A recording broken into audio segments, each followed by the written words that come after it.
तो जय जोहार जय छत्तीसगढ़ दोस्तों, स्वागत है दोस्तों हमारे नए वीडियो में। दोस्तों आज की इस वीडियो में छत्तीसगढ़ के युवा कलाकार और नवा नवा मया मुला हुए सॉन्ग के एल्बम स्टार नितिन देशमुख के बारे में आप लोग को बताने जा रहे हैं कि नितिन देशमुख कहाँ के रहने वाले हैं, क्या करते हैं। तो दोस्तों वीडियो को पूरा देखते रहिएगा और चैनल पर नए हो तो चैनल को सब्सक्राइब करके बेल आइकन को प्रेस कर लेना इसी प्रकार के और भी वीडियो देखने के लिए। तो चलिए वीडियो को स्टार्ट करते हैं।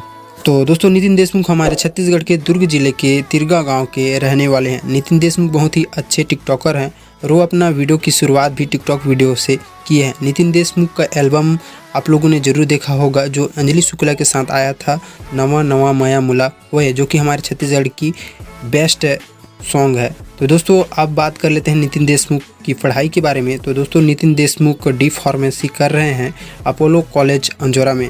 तो दोस्तों नितिन देशमुख की सोशल मीडिया की बात करें तो यूट्यूब पर उनका व्लॉग वीडियो आता है और नित्यांजलि नाम से एक चैनल है जहां पर वे सॉन्ग वीडियो लाते हैं। और दोस्तों उनके इंस्टाग्राम की बात करें तो उनके इंस्टाग्राम पर 85,000 फॉलोअर्स भी कंप्लीट हो चुके हैं। तो दोस्तों नितिन देशमुख के बारे में जितना भी हमें पता था आप लोग को बता चुके हैं। उम्मीद है दोस्तों यह वीडियो आप लोग को पसंद आया होगा तो वीडियो को लाइक ज़रूर करना, शेयर ज़रूर करना।